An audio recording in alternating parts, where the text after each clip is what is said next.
Hello students, today we will discuss about real and complex analysis math chapter number 6 exercise 6.1। Last lecture में हमने chapter number 6 start किया था जिसमें हमने mapping के बारे में पढ़ा था, कुछ उसके टाइप्स के बारे में पढ़ा था, जैसे इन्वर्जन, मैग्नीफिकेशन, रोटेशन, उनके बारे में पढ़ा था। तो आज हम एक्सरसाइज 6.1 स्टार्ट कर रहे हैं। फर्स्ट क्वेश्चन क्या है आपके पास है, define the flowing terms, translation, rotation, magnification. इनके बारे में हम फर्स्ट लेक्चर में पढ़ चुके हैं। मैंने आपको बताया था क्या क्या होता है और डेफिनेशन अगर आपको फिर भी मतलब थोड़ी बहुत प्रॉब्लम आए तो आपकी बुक में गिवन है, वहाँ से देख लेना। तो हम डायरेक्ट क्वेश्चन नंबर सेकंड से स्टार्ट कर रहे हैं।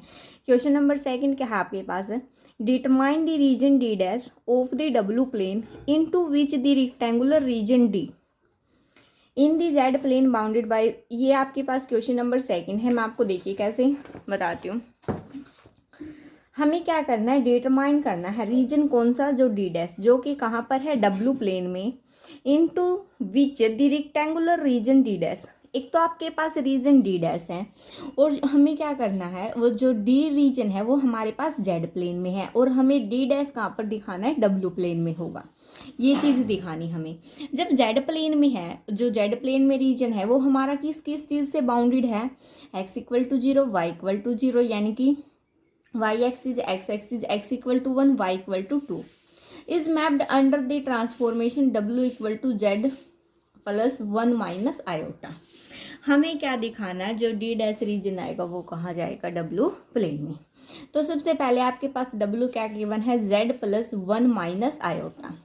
डब्ल्यू को हम क्या लिखते हैं, यू प्लस आयोटा वी। ये सारी नोटेशन आपको फर्स्ट लेक्चर में बता चुकी हूँ मैं।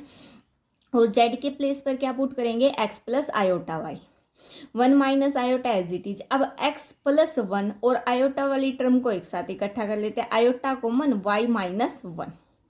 कंपेयर कर देते कोफिशिएंट को, u किसके इक्वल आ जाएगा, x प्लस 1 के, v किसके इक्वल आ जाएगा, y माइनस 1 के। तो यहाँ से u x प्लस 1 के इक्वल आ गया और v y माइनस 1 के। अब देखो यहाँ हम x की वैल्यू पुट करेंगे। x की वैल्यू एक तो आपके पास 0 गिवन और एक कितनी गिवन है, 1। जब हमने x की वैल्यू 0 पुट की तो u की वैल्यू कितनी आई, 1। जब x की वैल्यू 1 पुट की, u की वैल्यू कितनी आई, 2। सिमिलरली y की 0 गिवन और 2 गिवन है, y की 0 पुट की तो v की माइनस 1 आई और y की 2 पुट की तो v की कितनी आई, 1 आई। ठीक है। अब हम देखो देखो x और y की, तो हमें जो ग्राफ था वो हमारा कहाँ था, जेड प्लेन में था। वो हमारे पास इन्होंने पहले ही बता रखा है। देखो x किसके इक्वल 0 के, यानी कि y एक्सिस, y किसके इक्वल 0 के, यानी कि ये बन गया हमारा जेड प्लेन। अब हमारे पास क्या आई है, u और v की वैल्यू आ गई, यानी कि the required image of a rectangle in W plane किस किस के द्वारा बाउंडेड होगा, u किसके इक्वल हो, 1 के, u किसके इक्वल हो, 2 के, v माइनस 1 और 1 के। अब हमने यहाँ पर x और y एक्सिस लेते थे, अब u और v लेंगे। ठीक है, u और v ले लिया। u हमारा किसके इक्वल है, 1 के, u 1 के इक्वल तो ये लाइन जाएगी, u 2 के इक्वल है तो ये लाइन जाएगी, v किसके इक्वल माइनस 1 के, यानी कि नीचे से आएगी, और v किसके इक्वल है, 1 के, तो ये वाली लाइन जाएगी। ठीक है, तो ये हमारा क्या बन गया, डब्ल्यू प्लेन में बन गया। रीजन कौन सा, डी डैश, और ये हमारे पास क्या हो गया, डी। तो फर्स्ट क्वेश्चन में हमें ये दिखाना था। सारे क्वेश्चन लगभग ऐसे ही हैं, मैं आपको करवाती हूँ। क्वेश्चन नंबर सेकंड था आपके पास, फर्स्ट में डेफिनेशन थी। क्वेश्चन नंबर थर्ड क्या है, अब आपके पास है, what is the region of W plane. Region क्या होगा, कहाँ पर, डब्ल्यू प्लेन में, into the rectangular region, Z plane का आपके पास गिवन मिलेगा। आपको हर बार किसका निकालना है, डब्ल्यू प्लेन का। बाउंडेड किस किस के द्वारा बाउंडेड है, X equal to 0, Y equal to 0, X equal to 1, Y equal to 2 is mapped under the transformation. और क्या मिलेगी आपके पास, ट्रांसफॉर्मेशन गिवन। तो आपका W किसके इक्वल है, इस चीज़ के। सिमिलरली W के स्थान पर U plus iota V, Z के स्थान पर X प्लस आयोटा Y। तो कंपेयर कर देंगे, u किसके इक्वल होगा, x प्लस 2 के, v किसके इक्वल होगा, y माइनस 1 के। x की वैल्यू 0 और 1 पुट कर दी, u की वैल्यू आपके पास 2 और 3 आ जाएगी। सिमिलरली y की वैल्यू 0 और 2 पुट कर दी तो v की वैल्यू माइनस 1 और 1 आ गई।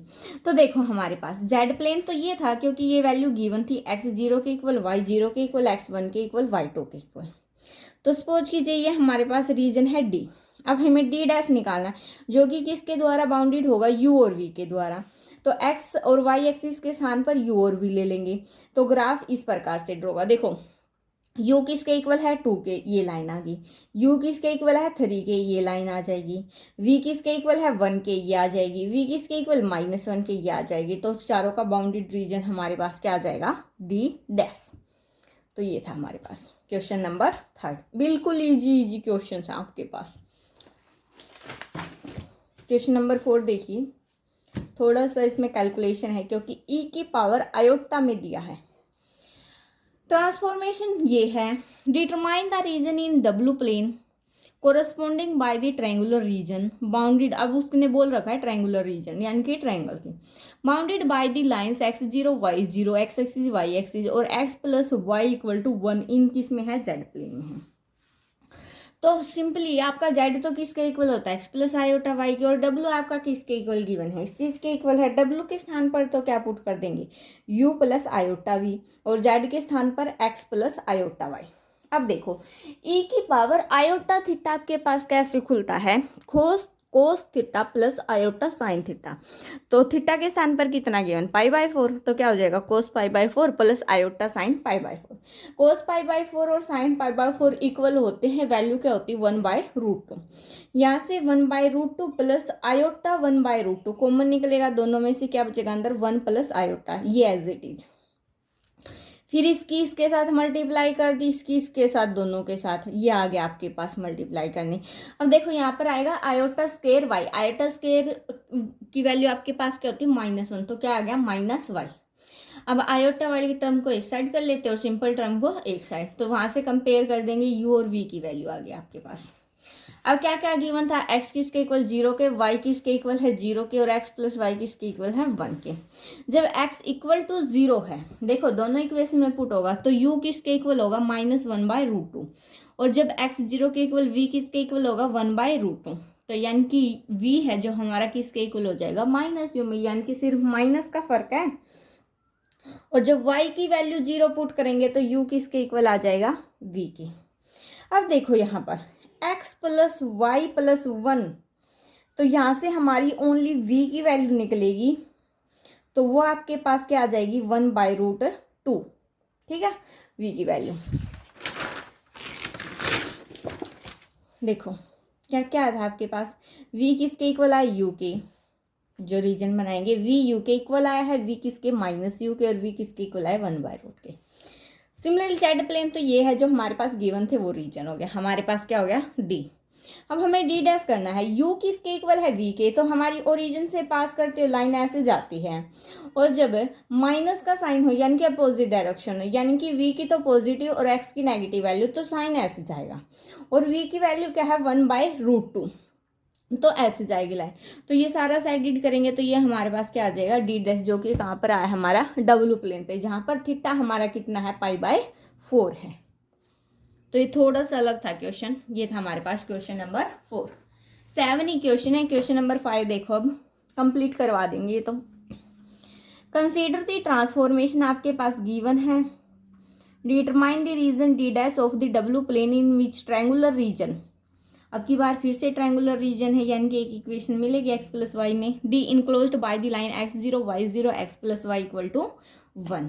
अब देखो यहाँ पर भी आपका यही था x0 y0 x plus Y equal to 1। यहाँ पर आपका w इसके इक्वल था, अब यहाँ पर आपका w किसके इक्वल आ गया 2z के, सिर्फ इतना चेंज आया है। ये आपके मैग्नीफिकेशन, रोटेशन और ट्रांसफॉर्मेशन के अलग अलग फॉर्म है। तो w किसके इक्वल है 2z के, वैल्यू पुट कर दी, u 2x के इक्वल आएगा और v 2y के, ठीक है। x की 0 पुट की, y की 0 पुट की, और x प्लस वाई प्लस 1, तो u की 0 v की 0 u प्लस v 2, तो आपके पास रीजन ही आ जाएगा। सेम क्वेश्चन नंबर 4 है, कोई डिफरेंट नहीं है, सिर्फ और सिर्फ जो हमारे पास ट्रांसफॉर्मेशन गिवन है उसका डिफरेंस है, बिल्कुल सेम एज इट इज। बहुत ईजी एक्सरसाइज है ये आपकी। क्वेश्चन नंबर 6 देखिए, triangular region D in the Z plane किसके द्वारा बाउंडेड है, x0 y0 x2 y3। W plane में निकालना है, D is mapped under the transformation. अब फिर से आयोटा की पावर π/4 इंटू जेड आ गया, तो देखो W के स्थान पर तो U plus iota V √2 as it is. E की पावर आयोटा थीटा कैसे खुलता है, cos theta plus iota sine theta. Theta के स्थान पर कितना π/4 पुट कर देंगे और Z के स्थान पर x प्लस आयोटा y कितना होता है 1/√2 और √2 बाहर है तो कैंसिल हो जाएगा। अंदर कितना बचेगा 1 plus iota x plus iota as it is, अलग अलग टर्म कर दी। u किसके इक्वल है x माइनस वाई के, v किसके इक्वल है x प्लस वाई के। तो यहाँ से जब x 0 पुट करेंगे तो u की आएगी माइनस वाई और v की आएगी y, यानी कि v किसके इक्वल आएगा माइनस u के। y की 0 पुट करी तो u x के इक्वल आया, v भी x के इक्वल आया, यानी कि दोनों सेम हो गए। तो x की 2 और y की 3 पुट की तो ये इक्वेशन आ गया आपके पास। अब देखो हमने क्या कर दिया, ग्राफ ड्रॉ कर दिया, v को उस साइड u को उस साइड लेके गए तो ये हमारे पास क्या हो जाएगा, ये वाली चीज, ये हमारे पास कौन सी होगी v इक्वल टू यू, क्योंकि ओरिजिन से पास करते हैं ना। तो अगर हमारे पास ये d रीजन है तो ये हमारे पास क्या आ गया d डैश आ गया। The transformation performs a rotation of r through an angle, कितना angle π/4 and a magnification of length of magnitude √2। देखो एंगल तो आपके पास कितना गिवन है π/4 और मैग्निफिकेशन कितनी गिवन है मैग्नीट्यूड √2। तो ये हमारे पास हम लास्ट में लिख देंगे। ये था हमारे पास क्वेश्चन नंबर 6। क्वेश्चन नंबर 7 थोड़ा अलग से क्योंकि उसमें 2 का कॉम्बिनेशन है। अब देखो find the image of the infinite strip. Image निकालनी जहां पर इनफाइनाइट स्ट्रिप है, हमें नहीं पता कितनी है, इनफाइनाइट है।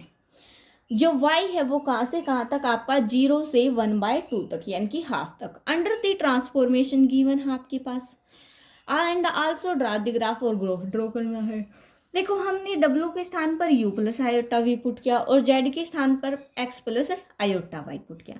अब देखो डिवाइड में तो हम इसको क्या कर देंगे, रैशनलाइज कर दिया। रैशनलाइज करने के बाद हमारे पास ये चीज़ आ गई, ये चीज़ आ गई। तो आयोटा वाली टर्म को एक साइड रखा और कॉन्स्टेंट टर्म को एक साइड। तो कंपेयर करेंगे, U की वैल्यू ये आ गई, V की वैल्यू -y/x² प्लस y²।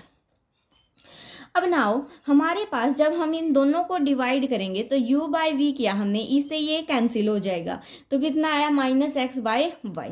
अब x की बात करें तो वो हमारा किसके इक्वल आएगा, x एज इट इज, ये डिवाइड में उस साइड जाएगा तो मल्टीप्लाई में। अब v हमारा एज इट इज तो क्या आया -y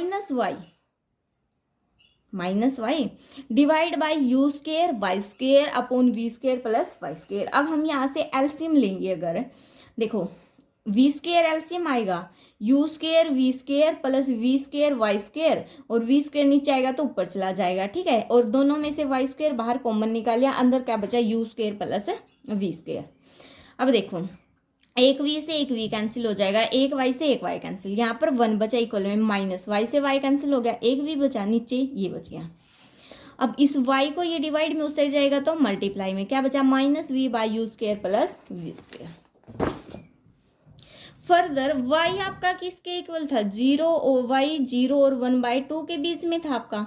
तो हमने ये कंडीशन लेके चली जहां पर -v/u² प्लस v², ये y की वैल्यू है, ये किससे हो जाएगा लेस देन 1/2 से।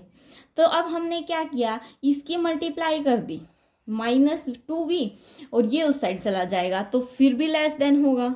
अब देखो अब इसको क्या किया हमने, ये माइनस का उस साइड जाएगा तो प्लस का, तो ये ग्रेटर देन हो जाएगा सारा किससे, 0 से। अब v² प्लस 2v प्लस 1 कर देती हूँ मैं दोनों साइड, कोई फर्क नहीं पड़ेगा, यहाँ भी +1 कर दिया, यहाँ भी 1 कर दिया। अगर यहाँ 1 किया तो ये फॉर्मूला बन गया किसका, v+1 का स्क्वायर का, ग्रेटर देन होगा किससे, 1 से। ये तो ये केस बन गई। अगर y सपोज करो ग्रेटर देन है किससे, 0 से, तो ये सारी टर्म किससे ग्रेटर देन होगी, 0 से, यानी कि v लेस देन हो जाएगा किससे, 0 से। इफ y इक्वल टू 0, अगर y 0 के इक्वल होगा तो v भी किसके इक्वल होगा, 0 के। देखो 3 केस बन गए, first case, second case, third case.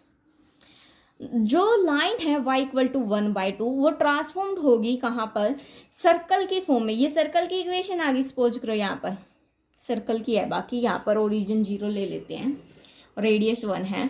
You square and this circle gets bigger and bigger as y dimension. Bigger यानी कि सबसे बड़ी डायमेंशन किसकी होगी, वाई की, जो कहाँ पर होगी 1/2 और 0 के बीच में। अब ये लाइन ड्रॉ कर दी y 0 y/1/2, क्योंकि 0 y 1/2, y किस किस के बीच में था, 0 और 1/2 में, और उसने बोल रखा था इनफाइनाइट स्ट्रिप है। और जो हमारा डब्ल्यू प्लेन आएगा वो आएगा, क्योंकि सर्कल की इक्वेशन आ गई ना हमारे पास, तो ये सर्कल की इक्वेशन आ गई। y किसके इक्वल था, 0 के इस लाइन पे होता है, और v किसके इक्वल होगा, 0 के इस लाइन पे होता है। ठीक है, कोई फर्क नहीं पड़ना। तो हम क्या बोलेंगे यहाँ से, hence the infinite strip is mapped into the region outside the circle. कहाँ आएगी, सर्कल के इनसाइड नहीं आएगी, आउटसाइड आएगी, जो कि क्या है, is lower half plane into the region, क्योंकि ये ग्रेटर देन है और वी क्या है, लेस देन है। तो ये था हमारे पास क्वेश्चन नंबर 7। थोड़ा सा अलग क्वेश्चन है क्योंकि 2 का कॉम्बिनेशन है इसमें। सो ये थी हमारी एक्सरसाइज 6.1 कंप्लीट। सो आज के लिए इतना ही। Thanks for watching. Please like share and subscribe. Next lecture में नेक्स्ट कंसेप्ट स्टार्ट करेंगे।